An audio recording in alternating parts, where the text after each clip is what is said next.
Muchas gracias por su presencia y participación. Y sigamos avanzando juntos hacia la construcción de un Perú más justo, sostenido y próspero. Bienvenidos al CONIDA 2025.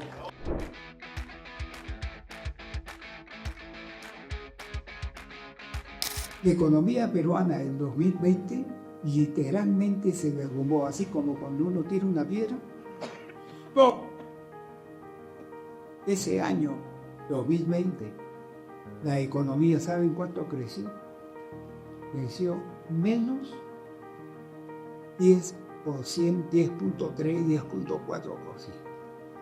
Menos, no creció. ¡Pum! Se achicó. Pero se achicó no de a poquito, que es lo normal. Se achicó así. Y ya ni por qué. Claro, pues porque si se acuerdan que nos encerraron en nuestras calles. Las empresas, ¿qué hicieron? Cerraron, pues.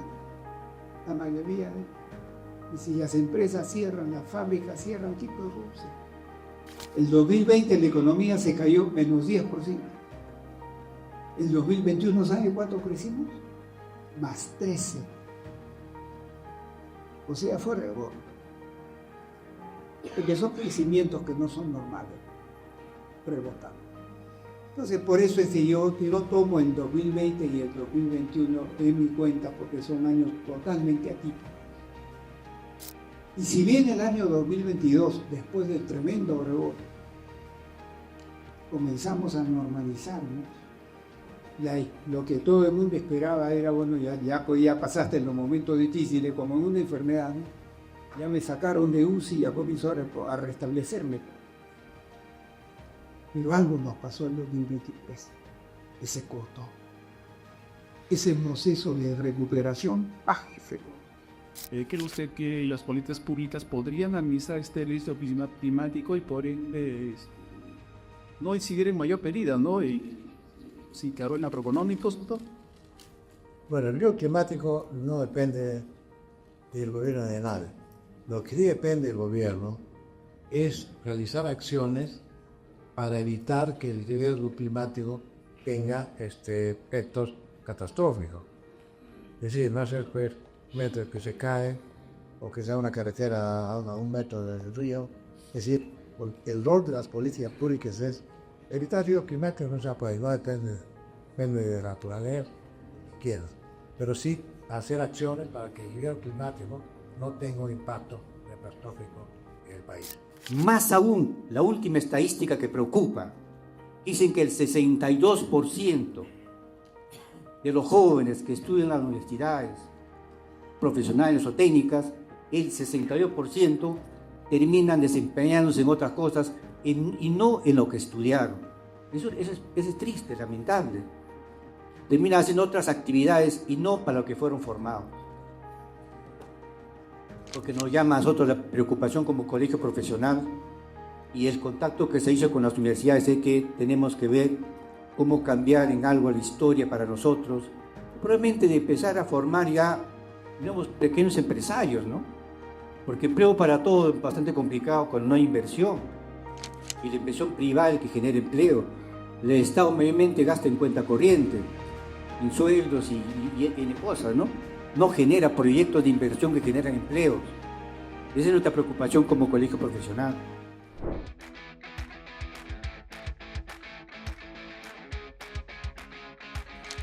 Las otras regiones, ¿qué debemos hacer? ¿Qué buenas prácticas debemos copiar para poder ser atractivos para el turismo internacional? Bien, pues yo creo que hay un elemento muy importante que toda la gente que se dedica a administración lo conoce muy bien, y es el tema de tener una visión estratégica de diferenciar de otros contextos. Yo creo que a nivel de destino es importante también esto, es decir, conseguir una imagen propia y una diferenciación propia que haga que te señalen en el mapa por esos elementos diferenciales que tienes sobre otros destinos. Yo creo que es un punto de partida interesante y que por ejemplo en Arequipa pues es un elemento que se tiene que plantear.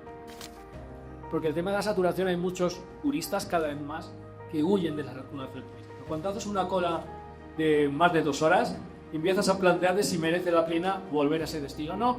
Y además de las valoraciones de estas aplicaciones, de estas plataformas internacionales que lo recogen, esas críticas de los turistas, las ascienden. Otra pregunta que creo que es interesante es, desde antes de la pandemia, ¿cómo ha evolucionado en el turismo las cuestiones sobre sostenibilidad? Y ahí nos encontramos con que la sostenibilidad medioambiental ha mejorado significativamente. Desde antes de la pandemia nos encontramos con que las reservas naturales se han recuperado, donde hay una mayor eficiencia energética, y esto también se nota de alguna forma clara en diferentes destinos turísticos, y también a nivel socioeconómico hay mayor impacto tanto en el empleo como en la economía de diferentes países. Sin embargo, ha empeorado desde antes de la pandemia determinados rasgos vinculados con la demanda.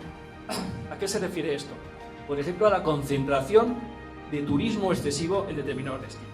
Quisiera, para contextualizar, que fuéramos algunos datos globales que nos comparte el Banco Interamericano de Desarrollo, en donde establece que la inteligencia artificial, escúchenlo bien, podría aportar hasta un 5% del PIB en América Latina para 2030, lo que equivaldría a más de 500,000 millones de dólares. En palabras simples, ¿qué significa esto? Es una gran oportunidad para la región, siempre y cuando nos pongamos las pilas, siempre y cuando haya la creatividad, el talento, como nos decía el doctor Sotelo, en lugar de que sea una amenaza que nos eche para atrás, al contrario, que sea un potencializador con el que podamos hacer más y mejores cosas. Porque podría ser que junto con ese crecimiento de los próximos años pudiéramos alcanzar una economía superior a la que tienen Uruguay y Paraguay en conjunto. Díganme si no es un reto formidable, pero que obviamente, pues para esto definitivamente hay que hacer la tarea.